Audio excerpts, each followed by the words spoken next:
Chapter 10. The Great Shooting Party.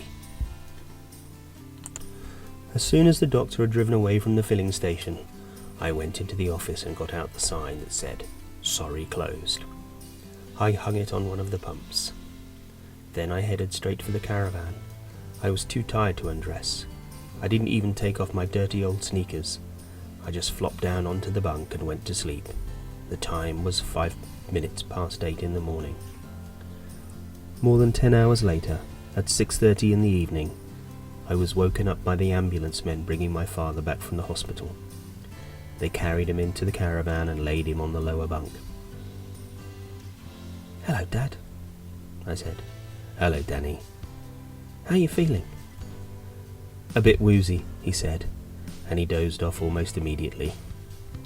As the ambulance men drove away, Doc Spencer arrived and went into the caravan to take a look at the patient. "He'll sleep until tomorrow morning," he said. "Then he'll wake up feeling fine." I followed the doctor out to his car. "I'm awfully glad he's home," I said.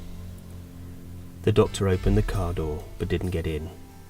He looked at me very sternly and said, "When did you last have something to eat, Danny?" "Something to eat?" I said. Oh well, I had a..." Suddenly I realised how long it had been.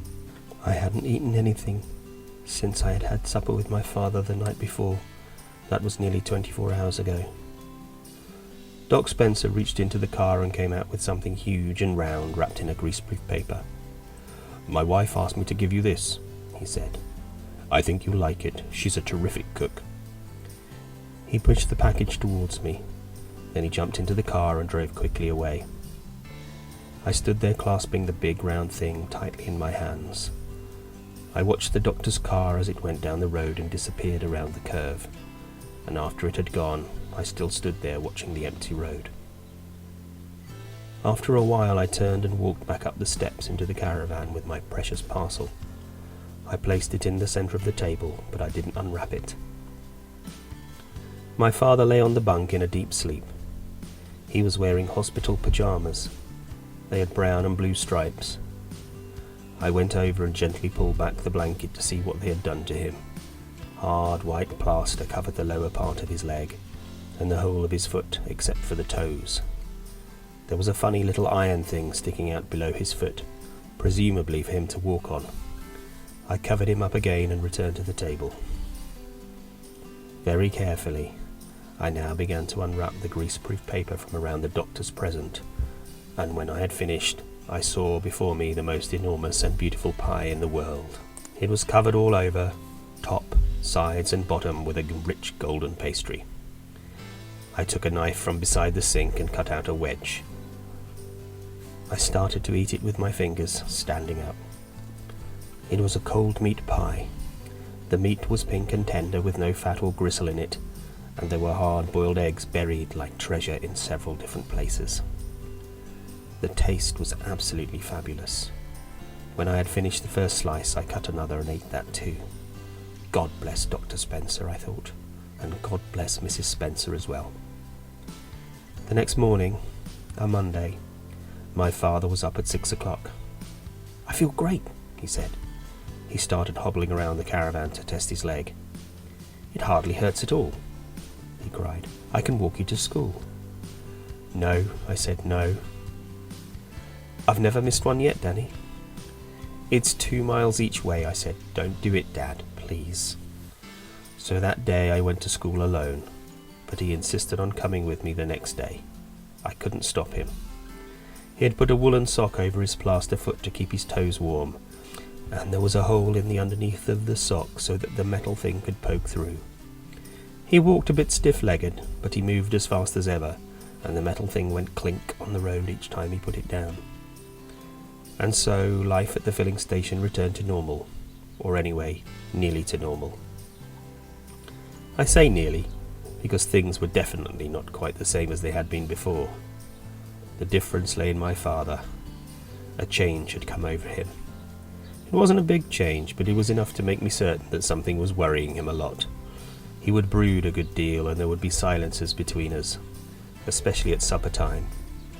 Now and again I would see him standing alone and very still, out in the front of the filling station, gazing up the road in the direction of Hazel's Wood. Many times I wanted to ask him what the trouble was, and had I done so, I'm sure he would have told me at once. In any event, I knew that sooner or later I would hear all about it. I hadn't long to wait.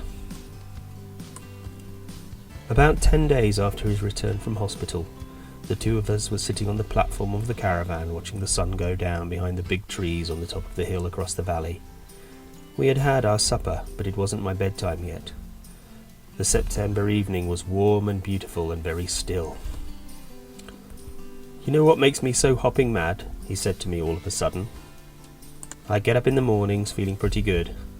Then about 9 o'clock of every single day of the week, that huge silver Rolls Royce comes swishing past the filling station, and I see the great big bloated face of Mr. Victor Hazel behind the wheel. I always see it.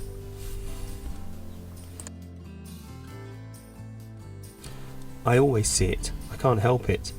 And as he passes by, he always turns his head in my direction and looks at me. But it's the way he looks at me that is so infuriating. There is a sneer under his nose and a smug little smirk around his mouth, and although I only see him for 3 seconds, it makes me madder than mackerel. What's more, I stay mad for the rest of the day." "I don't blame you," I said. A silence fell between us. I waited to see what was coming next. "I'll tell you something interesting," he said at last. "The shooting season for pheasants starts on Saturday. Did you know that?" "No, Dad, I didn't." "It always starts on the 1st of October, he said, "and every year Mr. Hazel celebrates the occasion by giving a grand opening day shooting party." I wondered what this had to do with my father being madder than a mackerel, but I knew for certain there would be a connection somewhere. "It's a very famous event, Danny, that shooting party of Mr. Hazel's." "Do lots of people come?" I asked. "Hundreds," he said. "They come from miles around, dukes and lords, barons and baronets, wealthy businessmen and all the fancy folk in the county. They come with their guns and their dogs and their wives, and all day long the noise of shooting rolls across the valley. But they don't come because they like Mr. Hazel. Secretly they all despise him. They think he's a nasty piece of work." "Then why do they come, Dad?" "Because it's the best pheasant shoot in the south of England, that's why they come. But to Mr. Hazel it is the greatest day in the year, and he is willing to pay almost anything to make it a success. He spends a fortune on those pheasants. Each summer he buys hundreds of young birds from the pheasant farm and puts them in the wood, where the keepers feed them and guard them and fatten them up ready for the great day to arrive. Do you know, Danny, that the cost of rearing and keeping one single pheasant up to the time when it's ready to be shot is equal to the price of 100 loaves of bread?" "It's not true." "I swear it," my father said. "But to Mr. Hazel it's worth every penny of it. And do you know why? It makes him feel important. For one day in the year he becomes a big cheese in a little world, and even the Duke of so-and-so slaps him on the back and tries to remember his first name when he says goodbye." My father reached out a hand and scratched the hard plaster just below his left knee.